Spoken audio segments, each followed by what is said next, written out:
can experience a lot of cool things spiritually, I guess. 그러니까 여러분 영적으로 뭐 쿨한 거는 경험은 많이 하실 수 있어요. 뭐 보고 듣고 많이 하실 수 있는데 A person could be fascinated with spiritual experience. 그러니까 이런 영적인 경험을 되게 좋아하시는 분들이 있어요. 그래서 막 그런 걸 추구하셔서 많이 갖고 계실 수는 있어요. And yet that doesn't mean that just that itself means they're awake. 근데 이러한 분들이 영적인 경험이 많다고 꼭 영적으로 깨어 계시는 건 아닙니다. To be spiritually awake is to be awake to God personally.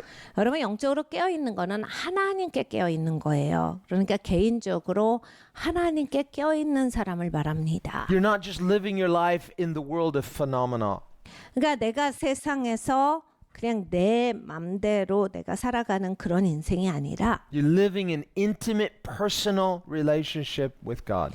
하나님과 개인적으로 굉장히 친밀한 삶을 살아가시는 것이 깨어있는 삶이에요. So it means we're not just conditioned by our environment, 그러니까 이 환경에 좌지우지되지 않고 nor are we conditioned by our personal desires, 그냥 내가 원하는 것 때문에 내가 막 휘청휘청거리지 않고 but there's a spiritual formation happening in our lives. 우리의 삶에서 영적으로 빚어짐이 꼭 있어야 돼요. Through intentional seeking of God, 그러니까 의도적으로 하나님을 구하심이 계셔야 합니다. which is not just one-sided.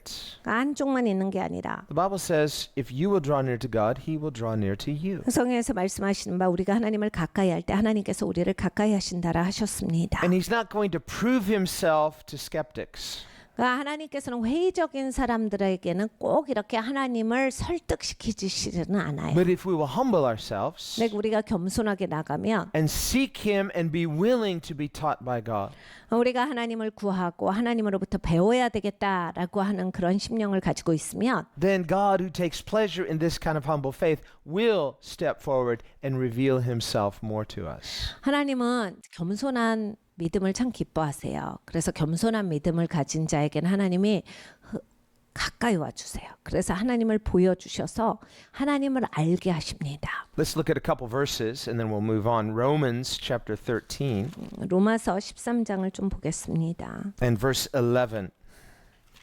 He says, 11절이에요.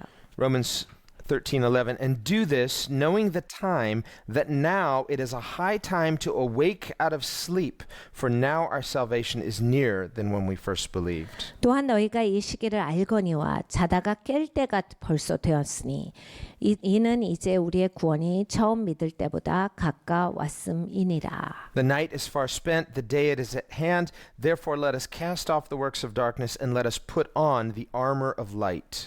밤이 깊고 낮이 가까웠으니 그러므로 우리가 어둠의 일을 벗고 빛의 갑옷을 입자. And so he's using metaphoric language to describe this intentional living as Christians. 그러니까 우리가 기독교인으로서 의도적으로 기독교인답게 살아야 한다를 사도 바울이 말씀을 하시는 거예요. And a lot of Christians maybe be sincere but wonder, why do I struggle in certain areas of sin? 이제 우리가 다 기독교인이잖아요. 적어도 그렇게 이제 알고 있는데 이제 어떤 기독교인들은 특별히 몇 가지 죄에 대해서 굉장히 고전을 금칠 못해요.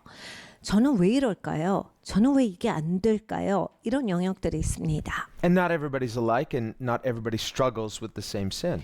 모든 사람들이 다 똑같지 않습니다. 그렇기 때문에 똑같은 죄가 모든 사람에게 똑같은 강도로 어렵지 않아요. That's why Hebrews says in Hebrews 12 to lay aside that besetting sin that causes you to stumble. 히브리서 12장에 우리에게 이렇게 말씀하십니다. 너를 죄짓게 하는 그 올무를 벗어버리고 와야지. 네가 그것 때문에 자주 죄에 빠지잖아. 그 올무를 벗어버려라. And the language he uses is suggestive of, you know, how athletes will sometimes train with weights. 그래서 이런 비유를 들어주세요. 운동하는 사람들 봐. 종종 모래주머니 발목에 차고 뛰지. And so that weight is something that weighs you down. 그러니까 이게 무거워서 네가 뛸 때 버겁잖아. So that's the thing. We could be carrying around these things and we're just kind of accustomed, well, I guess this is just my own weakness. And you're just carrying it around everywhere you go and then wondering why your spiritual life is less effective than you want. 그러니까 많은 분들이 이래요. 제가 이게 연약한 거예요. 제 약점입니다. 저는 이런 부분에 연약해요. 그러면서 이 무거운 걸 진탕 짊어지고 다녀요. 그러니까 영적으로는 아무 효과 없이 영적으로 제대로 살지 못하는 게 그것 때문에 영향을 미치는데 놀 줄을 모르고 계속 끌어안고 살아요. So God says, why don't you get rid of that? Then you can run, you can walk faster. 그래서 하나님이 우리에게 말씀을 하시는 거예요. 야, 그거 좀 버리고 뛰어. 그러면 너 훨씬 더 빨리 뛸 수 있어. 훨씬 더 효과적이야. And we think, well, I couldn't do that. It's like part of me now. I'm so used to this. 이거 어떻게 버려요? 전 이렇게 살아왔거든요. 이게 제 성격인 것 같은데 이거 제가 버려도 되는 거예요? 버릴 수 있는 거예요? It's not empowering you. It's slowing you down. Get rid of it. You'll travel lighter. You'll have more faith. You'll have more hope. You'll have more energy. 그런데 이제 이것은 우리를 계속 무겁게 하는 거잖아요. 이걸 벗어버리면 우리가 에너지가 더 생깁니다. 더 소망이 생겨요. 더 믿음이 생겨요. So that's one reason why a lot of people unnecessarily struggle. 그러니까 진짜 여러분들이 이제 불필요하게 신앙생활을 힘들게 하시는 분들은 이런 경우가 많습니다. Because we're just carrying things consciously or unconsciously that God says you have no obligation to carry that. Get rid of it. 보면 그냥 의식적으로 무의식적으로 이걸 끌어안고 가시는 거예요. 하나님은 보시고 그건 왜 끌고 다녀? 야, 네가 그렇게 들고 다닐 필요가 없는 걸 그렇게 들고 다닌다? 그거 좀 벗으면 안 돼? 하나님 계속 말씀하십니다. In our minds we think, well, that just seems way too easy. 하나님 그게 너무 쉬운 거 아니에요? 그렇게 하면? Well, it's easier than doing what you're doing. 야, 네가 그렇게 사는 것보다 이게 훨씬 쉽지. And life will be much easier. 야, 인생이 훨씬 쉽지. So we need to get rid of those things. But notice the order here. He says, first, awake to righteousness. 근데 여러분 그렇게 살아야 돼요. 그런데 첫 번째로 의에 대해서 깨어나야 돼요. So when you're under something 그러니까 여러분 어떤 것에 이렇게 눌리시면 and you're fighting that, 그 눌린 거랑 싸우시거든요. but it seems more powerful. 그게 이제 눌리는 게 이게 너무 강력하다라고 생각이 돼요. So you're under it, it's pushing you down. 그러니까 내가 막 눌려요.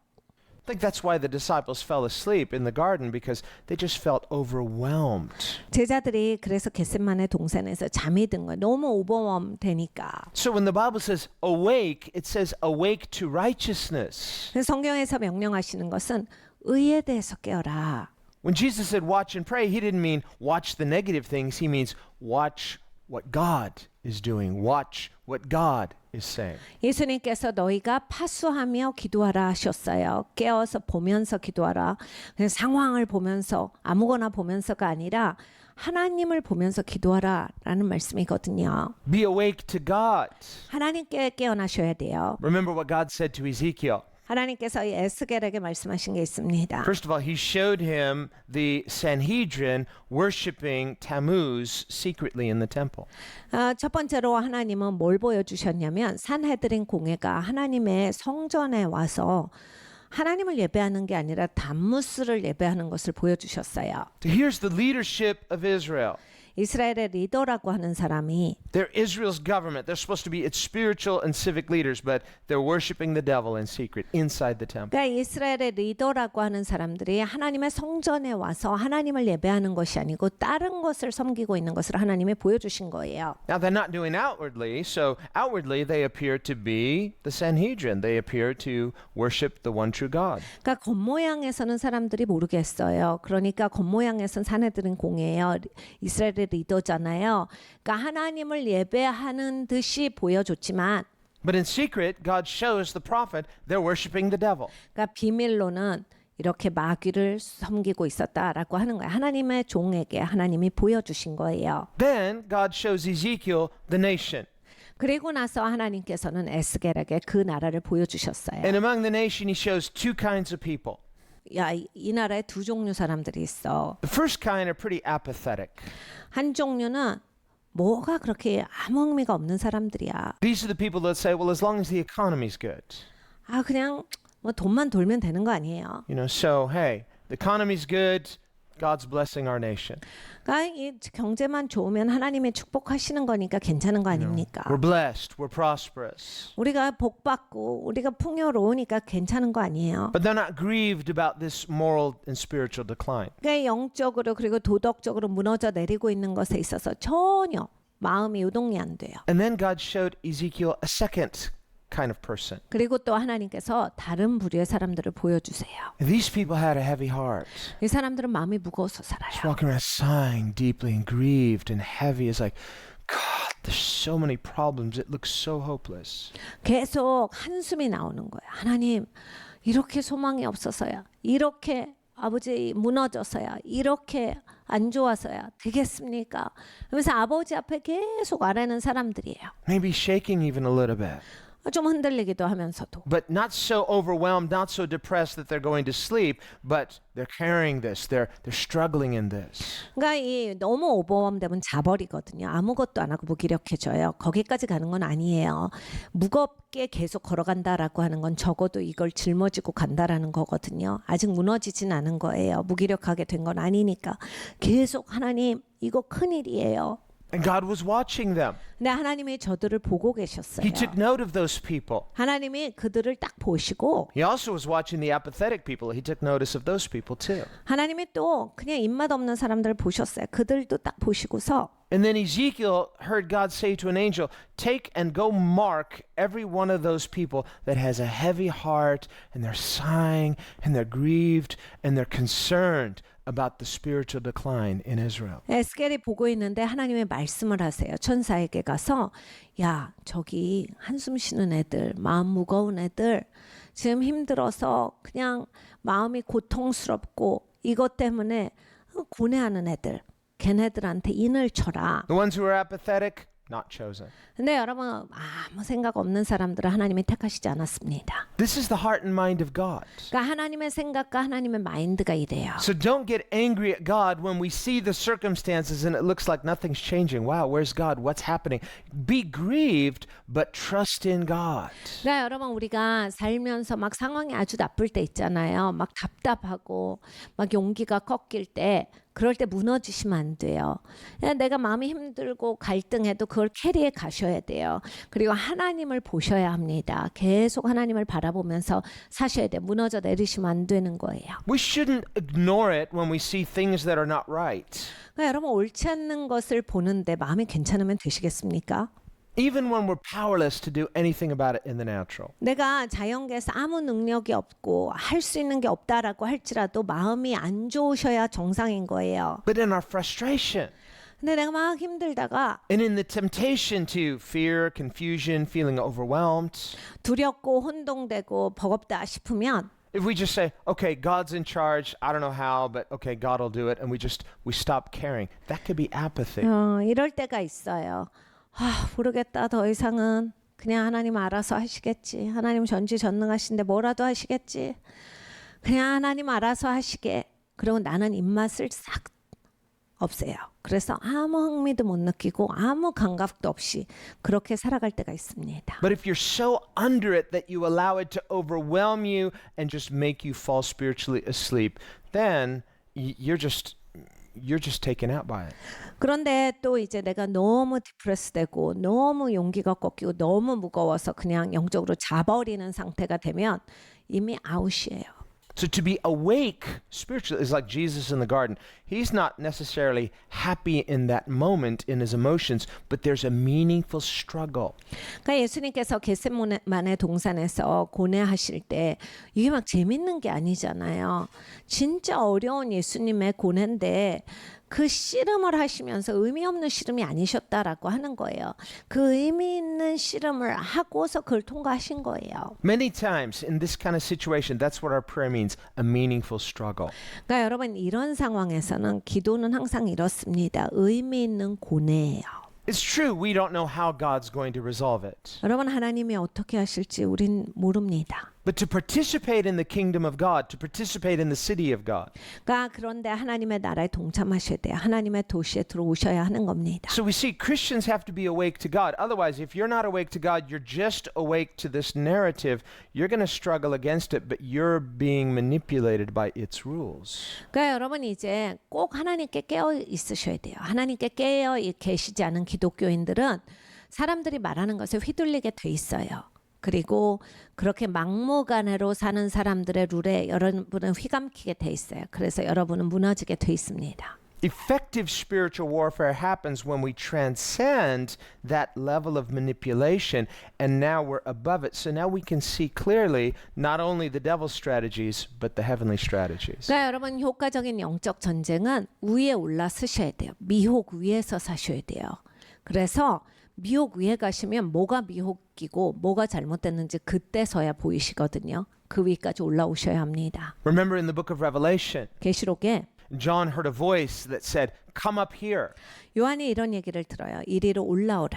See, until he heard that voice, 그 얘기를 듣기 전까지는 remember Jesus had appeared to him on the island of Patmos. 예수님께서 반모섬에 나타나셨는데 And Jesus was explaining many things in the earthly level relating to churches, to the 7 churches. 예수님께서 이 땅에 대해서 많은 것을 얘기하셨어요. 7 교회에 대해서도 말씀하셨죠. But after he heard this voice come up here, 근데 이제 이리로 올라오라라는 말씀을 듣습니다. suddenly he was caught up to this transcendent heavenly realm. 그래서 갑자기 이제 하늘에 들려 올려요. And what he describes through the rest of Revelation 그리고 나서 이제 나머지 계시록을 쭉 설명하시기를 is basically this revelation of heavenly strategies against demonic strategies. 그러니까 이 영적인 전략을 푸신 거예요. 그러니까 여기 이 땅에 있는 악의 전략 가운데 하나님께서 펼치실 하늘의 전략입니다. So it's this prophetic layout that he sees laid out before him.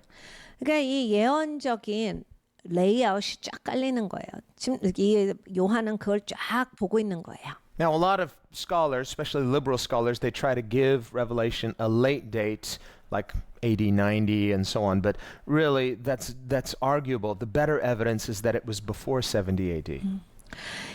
이제 진보 신학자들은 성경의 정확성, 성경의 모호성에 대해서 이제 그걸 자꾸 이제 부정하려고 하는 분들이잖아요. 그러니까 이 계시록을 AD 90년 정도에 쓰여졌다라고 그렇게 자꾸 말합니다. 그런데 이제 역사를 보면 계시록이 AD 70년 이전에 쓰여진 것이 거의 확실해요. The reason they like later dates is because they think that the further you get away from that actual generation, the less reliable it is. 왜 이제 나중 날짜를 자꾸 이야기를 하느냐? 이제 그 세대 밖에서 멀어지면 멀어질수록 이제 정확성이 떨어진다라고 말할 수 있기 때문이에요. So just as a general rule, you can remember unbelievers like later dates, believers like earlier dates. 네, 여러분 그냥 보편적으로 이래요. 믿지 않는 사람들은 자꾸 이건 늦게 쓰여졌다라고 하고 믿는 사람들은 아니야 이거는 바로 쓰여진 거야 라고 그렇게 말합니다. But for our purposes right now, just know the earlier dates, the evidence is all in our favor of earlier dates, and that's what the internal evidence and the external evidence all support. 굉장히 여러 가지의 증거들이 많아요. 그렇기 때문에 일찍 쓰여진 것이 거의 확실합니다. 외면적인 이유 그리고 내면적인 이유들이 상당히 많이 있어요. Now the reason that's important 이것이 중요해요. is because of the context in which Revelation was written. 왜냐하면 계시록에 쓰여진 내용 때문입니다. Because from 64 AD until around 67 AD, Nero had launched this intense persecution of the church. AD 64년부터 시작해서 AD 67년까지 네로는 교회를 향한 아주 큰 이 핍박 전략을 세웠어요. There was a lot of confusion among Christians. 그래서 기독교인들 사이에 엄청난 혼란이 다가옵니다. This was terrible. 엄청난 환란이었어요. And many of God's people were saying, has God abandoned us? Why is he allowing this? 많은 믿는 사람들이 이렇게 말합니다. 하나님 우리를 버리셨나? 왜 여기까지 가지? 왜 이만큼 우리가 어려워져야 되는 거지? Now, the internal evidence of Revelation supports the earlier date because we still see the temple existing in Revelation, which if it was written afterward, there would have been some discussion about the destruction of the temple. 왜 계시록이 AD 70년 이전에 쓰여졌는지 내면적인 이유는 이것입니다. 이스라엘의 성전이 예루살렘에 있었던 성전이 AD 70년에 완전히 파괴됩니다. 근데 계시록을 보면 성전이 아직 있을 시간이에요. 그러니까 당연히 AD 70년 이전에 쓰여져야 이게 성전이 있는 시간이죠. 그렇기 때문에 이제 AD 70년 이전일 것이고 And so when you consider that Nero's name in the Gematria, which was the Hebrew numerology, which is not necessarily, not to be used, but it's not necessarily something good either. We're not talking about something occultic. It's just symbols that Scripture uses often, numbers symbolizing something, like the number 7, the number 3, the number 40. This Scripture uses numbers in this way. 그리고 이제 네로의 이름을 보면요. 이제 게마추리아라고 히브리의 그 수비학이 있어요. 이건 이제 굉장히 악의 영역에서도 많이 쓰는 건데 그래서 막 여기에서 막 써라 마라 이런 말씀을 하신 게 아니라 그냥 그 수비학의 상징에서 보면 이 네로의 이름이 어떤 숫자다라고 수비학이니까 숫자로 다 표현을 하는 거니까 그 얘기를 하시는 거예요. But in all of the Latin translations of Revelation, that number was changed to 616. 근데 이제 라틴어로 해서 이 수비학에 비춰보면 616에 616이에요. All of the earliest manuscripts in Latin. 라틴으로 이제 원래는 다 이제 성경에 번역본이 쓰여졌습니다. And this is because Caesar Nero adds up to 616 in the Latin gematria. 그래서 이제 라틴어로 이제 계속해서 이제 쓰여진 데다가 라틴어의 게마추리아로 보면 이게 616인 거예요. So they're translating the meaning of that numerology so that when people who read Latin they say, ah, this is Nero.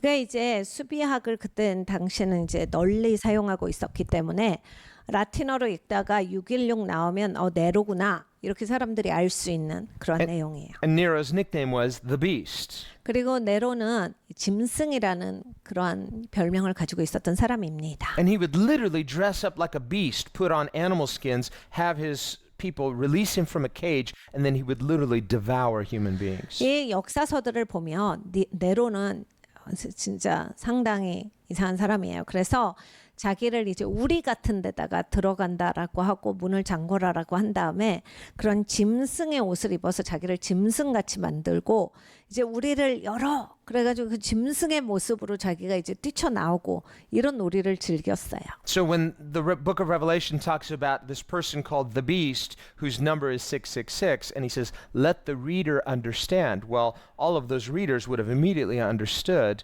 this is Nero. 그래서 계시록을 보면 666 그러니까 그 짐승이라고 해서 이렇게 쭉 쓰고 계시거든요. 읽는 자들은 알아들을지어다라고 말씀을 하세요. 그러니까 읽는 사람들은 666이라고 나오는 거예요. 네로가.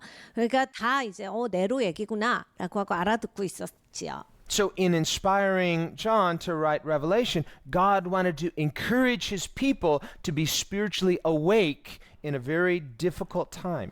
그러니까 그 어려운 시간에 하나님께서는 요한을 하늘에 들려 올리셔서 이것을 적게 하셨는데 하나님이 그리스도의 백성들 가운데 하나님을 보고 깨어 있어라. 그 용기를 주신 거예요. So as they're going through those difficulties and saying, what in the world is going on? Where is God? Then they see God is speaking to us. He wants us to have faith. Yes, this is a difficult time, but don't doubt God. 그러니까 사람들이 너무나 어려운 시간을 통과하면서 하나님 어디 계시지 분명히 그런 사람들이 있거든요. 그러니까 하나님께서 말씀으로 깨어 있어야 돼. 하나님이 너희를 보고 계신다. 하나님을 보라 이 얘기예요. 그리고 너희가 이것을 통과하는데 용기를 가져라 해요. So just keep that in the back of your mind as we too are going through our own difficult seasons, maybe not as difficult as what they went through, but in our context difficult, yet God is faithful, don't doubt God. 그러니까 여러분 하나님은 신실하세요. 그러니까 절대로 하나님을 의심하시면 안 되는 거예요. 우리도 상당히 어려운 시간을 통과하고 있는 것 같습니다. 그렇지만 초대교회 성도들이 통과한 거에 비하면 전혀 근처에도 가지 못하는 어려움이에요. 우리가 지금 이 시간에 용기가 꺾이거나 하나님을 의심할 필요가 전혀 없는 겁니다.